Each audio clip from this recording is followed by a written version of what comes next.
नमस्कार दोस्तों, जय हिंद। द बोरिंग डायरी के एक नए एपिसोड में आपका स्वागत है। आशा करता हूँ आप सभी बढ़िया होंगे और आज के नए एपिसोड में हम सीधा-सीधा अपने मुद्दे की बात करेंगे, जो है एक रीसेंट खबर निकल के सामने आई है कि साफ़्रान जो कि फ्रांस का सबसे बड़ा एयरक्राफ्ट इंजन मैन्युफैक्चरर है और जो रफ़ाल जेट्स में जो इंजन प्रोवाइड करता है, उसी मेकर की तरफ से एक प्रपोज़ल दिया गया है टू इंडियन गवर्नमेंट और टू इंडियन एमओडी और the Indian defence establishment regarding कि they are offering an engine, not कि वो एक इंजन ऑफर कर रहे हैं for the LCA mark two programme. And this is in continuation की जो एक पहले हमारे डिफेंस मिनिस्टर ने अनाउंस किया था कि जो एएमसीए का इंजन है that will be made in India in collaboration with this company Safran. और ये जो एएमसीए वाला इंजन होगा ये एक ब्रांड न्यू इंजन होगा, ना कि ये M88 जो कि रफाल का इंजन है उसका एक्सटेंशन होगा। वो ब्रांड न्यू इंजन मैं इसलिए बोल रहा हूँ कि एएमसीए क्लास का जो इंजन है वो खैर इंडिया के पास तो है भी नहीं, बट फिलहाल फ्रांस के पास भी नहीं है। सो इन बोथ केसेस दोनों कंट्रीज डेवलप करेंगी फॉर देयर ओन पर्पसेस, जो कि है इन टर्म्स ऑफ इंडिया जो है एएमसीए मार्क टू और even AMCA mark one. And for France's case, that will be the FCAS 6th generation or at least 5.5 generation program. So in a way, Safran जो है वो आने वाले समय में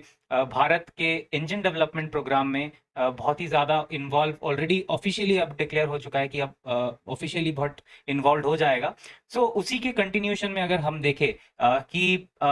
जो कि यही सेम कंपनी या फिर फ्रांस ही, मैं हम फ्रांस को ही यहाँ पे बोलेंगे, बार बार साफरान कहने का कोई मतलब नहीं है, because Safran in a way is denotes France itself. So France जो है भारत के इंजन डेवलपमेंट प्रोग्राम में एक बहुत ही की प्रोवाइडर या फिर एक की प्लेयर बनने के लिए एक बहुत ही उनका फ्यूचर, बड़ा फ्यूचर दिख रहा है और बड़े प्लान्स उनके दिख रहे हैं। क्योंकि अगर हम देखेंगे कि ऐसा शिफ्ट क्यों देखने को मिल रहा है फ्रॉम फ्रांस, तो उसके दो बड़े कारण हैं। उसका एक टेक्निकल एस्पेक्ट ये है कि अगर हम देखें कि भारत जो है वो कंटिन्यूअसली सीरियसली पुश कर रहा है आत्मनिर्भरता की तरफ, and to some extent we have been able to work very well. हमने अपने एयरक्राफ्ट डिज़ाइन किए हैं, एलसीए डिज़ाइन हुआ है जिसके ऑर्डर्स दिए जा रहे हैं, एलसीए मार्क टू भी आएगा और सब्सिक्वेंटली एएमसीए भी आएगा। एंड मोर और लेस जो 4.5 जनरेशन और इवन फिफ्थ जनरेशन का इंपोर्ट जो है वो बहुत ही लिमिटेड 100 टू 150 यूनिट्स के आसपास तक रहेगा। उसके बाद भारत जब ये 150 इंपोर्टेड एयरक्राफ्ट होंगे तब उसके बाद से जो इंपोर्ट का जो क्वांटम है वो धीरे धीरे बहुत कम होता दिखेगा, जो कि नेक्स्ट आने वाले 10 से 15 साल के टाइम लिमिट में है। और यहीं से फ्रांस एक बात समझ गया है कि हम भारत को इन अ वे फाइटर जेट बेच के काम नहीं चला पाएंगे when if we plan for next 2 decades. और इसलिए हमें इन अ वे एक डाइवर्सिफिकेशन करने की ज़रूरत है, एक मोर फ्यूचरिस्टिक बिजनेस प्लान की को देखने की ज़रूरत है। एंड वो क्या है? वो ये है कि चलो भारत ने अपना एयरक्राफ्ट तो बना लिया, but where we are struggling is that कि हमारे पास अपना इंजन बनाने में अभी भी हमें काफ़ी मेहनत करनी पड़ रही है और अभी हमें काफ़ी और ग्राउंड कवर करना बाकी है। दिस डिस्पाइट द फैक्ट कि हमने रिसेंट एक खबर सुनी थी कि गोदरेज ने जो है फर्स्ट कावेरी डेरिवेटिव इंजन का after including the after burner section वो टेस्टिंग के लिए डीआरडीओ को दिया है। And that in itself is a good symbol. और ये एक नॉट जस्ट डोमेस्टिकली एक अचीवमेंट है, ये एक न्यूज़ भेजता है बाहर कि देखो हम इस टेक्नोलॉजी को आज नहीं तो कल कंप्लीट कर लेंगे, इसको हम अचीव कर लेंगे, बट सिंस देयर इज अकेले करेंगे तो टाइम लगेगा। Hence partnership will be a better option और उस पे हम पैसा देने के लिए भी तैयार है, अच्छा पैसा देने के लिए भी तैयार है। एंड दैट इज वाई जो एएमसीए के इंजन का डेवलपमेंट का जो डील है दैट इज अराउंड 60,000 करोड़ से लेके 70,000 करोड़ के बीच का है, सिर्फ इंजन डिजाइन, डेवलपमेंट और मैन्युफैक्चर करने का डील। सो काफ़ी बड़ा ये डील होने वाला है सिर्फ इंजन का। सो फ्रांस ने देखा कि आने वाले समय में भारत थोड़े जिस इंटेंसिटी से उसने पिछले 40 सालों में एयरक्राफ्ट इंपोर्ट किए हैं, अगर हम नेक्स्ट 40 साल के अगर हम इंपोर्टेड एयरक्राफ्ट का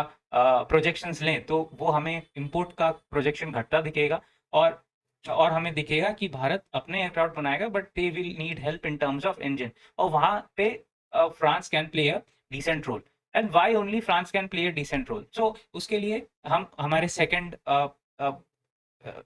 सेकंड इस पे आ जाते हैं, सेकंड रीजन पे आ जाते हैं कि क्यों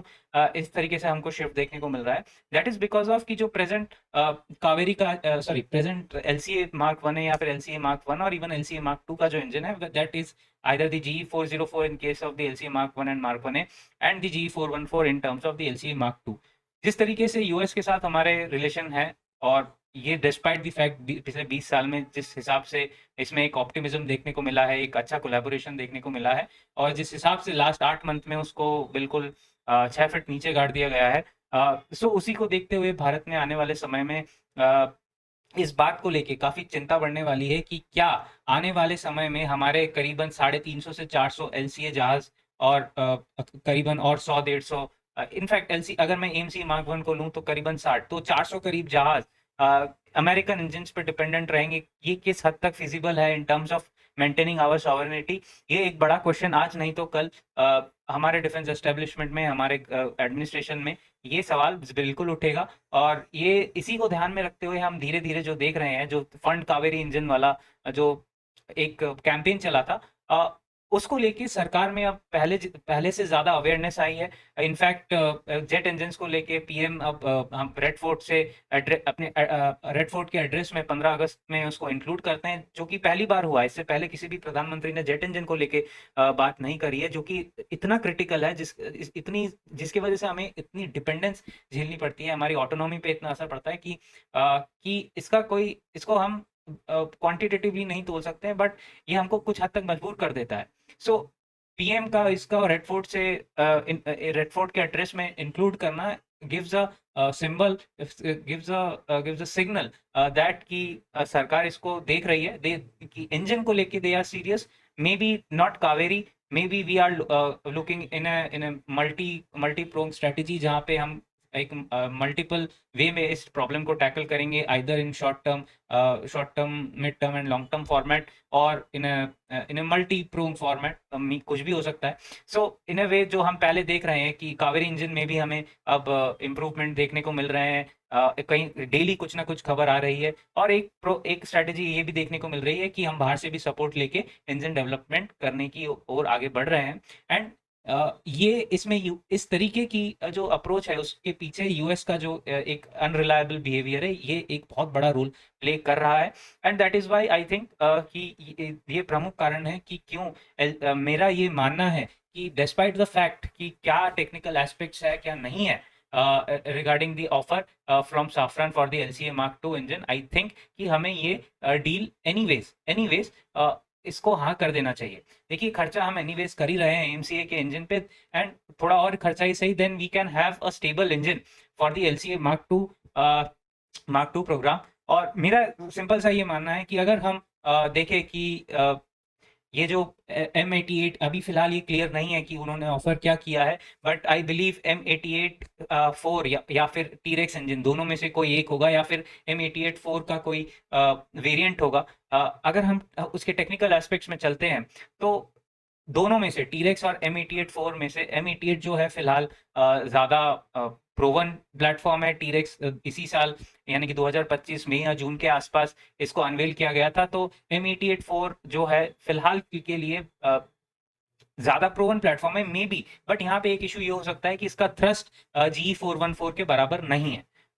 बावजूद इसके मैं फिर भी ये बोलूंगा कि इसका जो भी वेरिएंट होगा, अगर वो 80-85 किलो न्यूटन तक भी चला जाता है, और तो हमें इसको एक्सेप्ट करना चाहिए।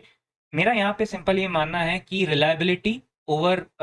ओवर टेक्निकल एस्पेक्ट्स, हमें ज़्यादा रिलायबल सप्लाई चेन चाहिए टेक्निकल एस्पेक्ट्स के कंपैरिजन में। और G404 को लेके हमने ये जो शगुफा है, इसको देखा है, जिस तरीके से एलसीए मार्क 1A को डिले किया जा रहा है।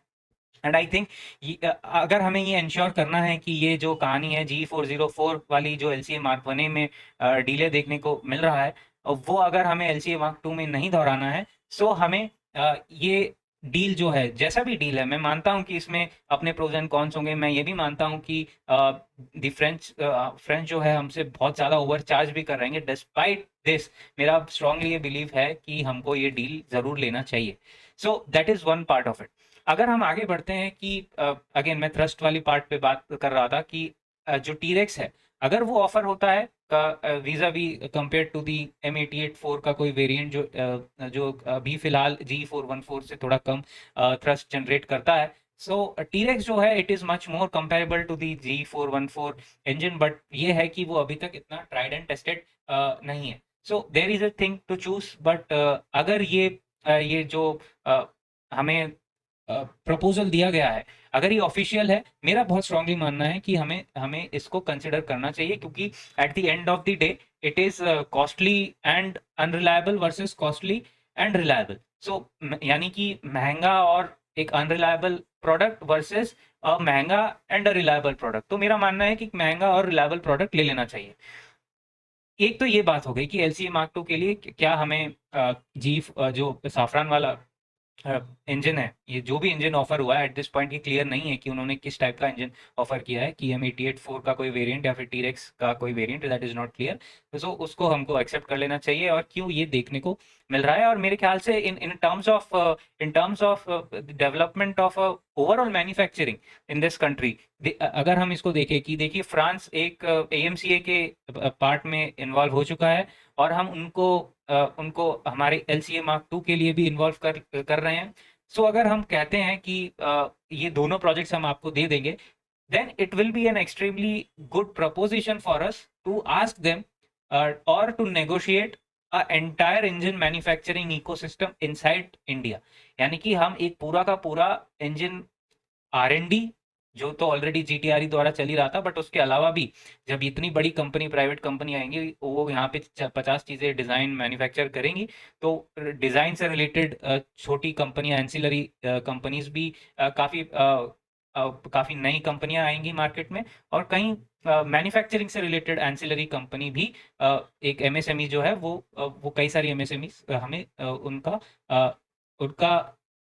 अपकमिंग देखने को मिलेगा, प्राइसिंग देखने को मिलेगा, and that will be overall a good thing for India. So that is one thing कि क्यों मेरा मानना है कि overall this is a very good idea, despite the fact अगर कई लोग बोलेंगे कि भाई ये तो इंपोर्ट करने के बराबर ही है. देखिए, आई बिलीव अगर इस केस में this is not exactly importing, we are negotiating a deal where we will be we will be